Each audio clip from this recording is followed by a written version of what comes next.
There's only 5 of us on this camping trip. We keep counting 6. There were bright flashes of red in the sky. It's as if someone was waving around a flare light from space. Faint but noticeable. We all made UFO jokes and laughed as we nailed our tents into the ground. I knew for sure that there were 5 of us. We have all been friends since early middle school, and we're celebrating our high school graduation with this getaway camping trip.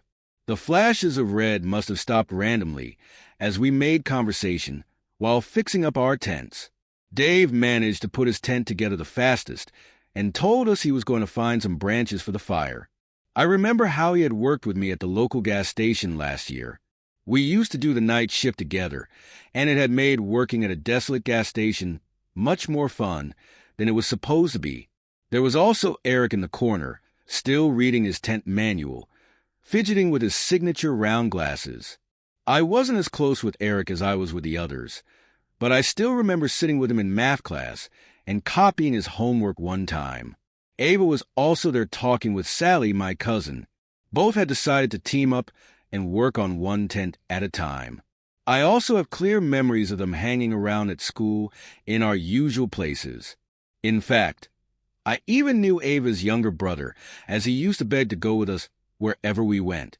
I bring all this up because I'm sure that there were 5 of us, including me, and that I knew everyone in the group. So Dave had went to get some branches as we pulled out some foldable chairs and set them up around the fire pit.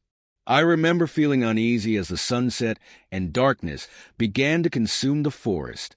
The shadows of trees elongated around us as the minutes ticked by. Eric went to get a flashlight from his bag while we wondered what was taking Dave so long. He appeared soon after the harsh rustling sounds of the bushes signifying his return. We were all buried in our chairs at this point, covered by our jackets. The temperature had dropped quickly, and a slight breeze was beginning to pick up. "Geez, you guys weren't even bothered to pull out a chair for me," Dave said as he arranged all the branches in the pit. We had set up 5 chairs around the fire. I tried to rationalize the sensation, but no matter how hard I focused, my head felt like it was underwater. I had perfect clarity up until that moment. But when I tried to focus on why 5 chairs were occupied when Dave hadn't sat down, yet my head seemed to just stop working as if something was reaching in and pulling out my thoughts. Instinctually, I felt even more uneasy now, and I had placed why. The whole forest had gone dead silent. I looked around at the faces of the others and could tell that they had felt the same. Eric was fidgeting with his fingers, trying to scan around the group and spot the extra person, but it was futile. I scanned every face, each etched in worry and frowning in frustration, except for its. "All right, I'll get the chair myself," Dave said, breaking the silence and somewhat alleviating the tension. I got up and offered to help him. He looked into my eyes and nodded knowingly. We headed away from the fire pit towards the tents, but I kept my eyes glued on our group. "How many people are here?" I whispered to Dave as he looked around and realized that we had indeed only packed 5 chairs. In fact, every person had brought with them their own chair. They were heavy to carry, and we wouldn't bring any extra needlessly. "There's 5, right?" "I mean, there's 5 chairs," Dave replied. His voice wavered as he spoke. "No, I just think maybe one of us forgot our chair," I said. My mind was struggling to address the issue head-on, and now sought to find rational excuses instead. I didn't quite feel in control of thoughts. It felt like swimming in a dream, and if I tried to force myself to think about who the 6th person was, my head would begin to throb. "Yeah, that sounds about right, actually," Dave said, relaxing and heading back to the group. When we walked back to the fire pit in circle of chairs, 2 chairs were empty, one for me and one for Dave. Everything was adding up now, even though we all agreed it wasn't before. Sally suggested we were all probably tired after the long hike to get here and probably just needed some sleep. She could have been right. We were all sleep-deprived from waking up very early today to make it on time. Ava brought out the drinks. The whole 6-pack was emptied.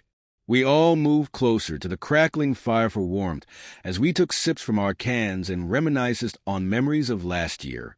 Ava was in the middle of telling us about that one time she was home alone with weird things happening in her house, when I got these sudden chills despite the pleasant warmth of the fire. What felt cozy and safe moments ago felt wrong now, because I realized that there was a crucial detail I missed. Who started the fire? I asked, completely interrupting Ava in the middle of her story and breaking everyone else's immersion. Everyone looked momentarily annoyed until they realized they had no answer. Once again, I scanned the faces staring back at me, all barely illuminated by the light from the fire, all familiar and pale from fear. "Wasn't it you, Dave?" Eric asked. Dave shook his head. "I think the person standing behind Jenny did it," Sally said, looking over at me. I whipped my head around so quickly it hurt. My heart was pounding in my ears. There was nothing behind me except for the encompassing darkness of the woods. Staring at those tall, dark trees behind me made me feel exposed. I felt like a lost bird in a vast field. "Wait, I don't know," Sally said. Her eyes had gone wide, and she was shaking visibly. She continued to look around frantically as Ava moved over to her, placing her hands on her shoulders and trying to calm her down. "I think we should leave this place," Ava stuttered. "Yeah, something just doesn't feel right, but I can't put my finger on it," Dave said. "But it's dark out in the forest now. We'd probably get lost if we leave now," someone else said. "Yeah, I think we should stay the night and leave as soon as we can tomorrow," Eric agreed. I tried to protest, but realized Eric was right. The woods harbored an oppressive darkness, within which navigation would be near impossible. "Let's not sleep in our separate tents just to be safe," Sally said. We all agreed. We only brought one-person tents with us, but we could squeeze two if we tried. That way, no one would be alone at night. Following this conversation, we all got up and made our pairs. I went with Dave, and Sally, like always, went with Ava. Eric kept complaining that he didn't have a pair, but we reassured him he did. He wouldn't accept it. I feel like at some point we all realized that there were only 5 of us, and suddenly we were all huddling up in the middle of the clearing. "Why do we keep thinking there are 6 of us here?" Eric asked. Sweat was dripping down his face despite the cold. We had nearly left him all alone on his own under the assumption that there was another person. My stomach turned as I squeezed my eyes shut and tried to mentally recap everyone here. My head throbbed, but I kept pushing it. "There's me, Dave, Eric, Ava, Sally," and I was pointing at each of them as I said the name. I retched and emptied the contents of my stomach on the ground when I got past Sally. The left side of my head felt like there was a knife stuck in it. My vision was blurry. Dave held me up to stop me from collapsing, and we all wordlessly started to move towards the tents as someone put the fire out. Dave helped me into a tent, while the 4 outside discussed what to do. I could only focus on snippets of the conversation, as the excruciating pain beating against my skull came and went in waves. Sally had the brilliant idea of arranging 3 tents together, so their openings faced together at right angles in AU shape, so we could sleep as close as possible and also limit the entrance to our tents. Dave was about to go to help as they worked outside, but I clutched his hand and asked him to stay with me. The tents took some time to arrange. I started to feel a bit better once everyone got settled into their tents. A quick head count confirmed there were 5 of us. Eric would have to sleep in his tent alone, but he was more comfortable with it since all the tents were very close now. Looking back now, I think he was just trying to put a brave face on for us. I regret that moment deeply, letting him sleep in his tent alone. He was always less integrated in our group and knew that none of us would pair with him. Just before going to bed, we all agreed to leave as soon as the sun rose in the morning.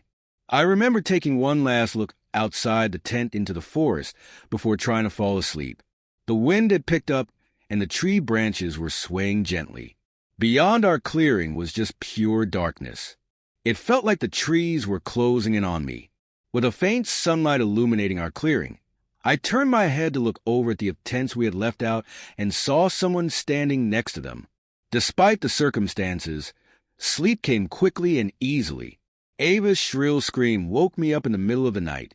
Dave and I ripped our tent door open to find Sally and Ava looking into Eric's tent. We pushed them aside. Eric's sleeping bag was rolled up. He was still inside it, his head in the center, face contorted in utter agony. The rest of his body rolled around it with a blue fabric, now dripping with dark blood. Dave zipped up the door of the tent. Ava was in shock. Her eyes had become glassy and unfocused. Sally was shaking her repeatedly, tears streaming down her face. Dave picked up his torch and yelled at us to get up and run. We left the campsite behind and the trail we had come from. The 5 of us huddled together, Dave leading in the front as he cast his weak flashlight over the path so we could see it. All we had to help us get through this 2-hour trail was a small white circle of light. Even the moon failed to illuminate our surroundings through the dense foliage. Ava tripped and fell, twisting her ankle. We came to a stop. Someone said they knew how to splint it, so we could keep going. They dragged her into the woods instead. It happened too quickly for any of us to process. Sally was about to run after Ava when Dave held her back. She struggled and managed to free herself running into the trees to follow the echoes of Ava's screams. I was about to run after her, but Dave held me by the shoulders and shook me hard. "We need to get out of here, Jenny. Please," he said. I hesitated but jolted into motion again when Sally's voice was cut off abruptly. She had been calling out Ava's name as she ran after her. Dave and I continued to run down the trail, trying to get to our car so we could get out of here. There was nothing we could do. At some point, there were 3 of us running on the trail. Dave and I shoulder to shoulder, while someone followed us closely behind. "Dave, who's behind us?" I gasped. My heart was threatening to burst through my rib cage, and my legs burned. He turned to look at me. Confusion transformed into fear on his face, and then into rage. "You keep running," he told me as he produced a pocket knife from his pants. He handed me the car keys, which I nearly dropped. Then he turned around suddenly and jumped at whoever was behind us. I continued to run in fear as the sounds of a struggle grew behind me. I tripped and tumbled through the trail for what felt like hours. I didn't allow myself to stop. I almost cried when the trail ended, and I walked out into the familiar car park. Not wasting a second, I ran to the car and started it up, accelerating out of that forest and onto the highway within mere seconds. I'm typing this post out at a rest stop. My phone has finally regained service, and I've called 911 to try and explain the situation. I don't think they believe my version of events, but they sent a car my way regardless. As I wait, the sun is finally starting to rise. After I hit the post button on this, I'm going to check why the person in my back seat has been so silent the whole time.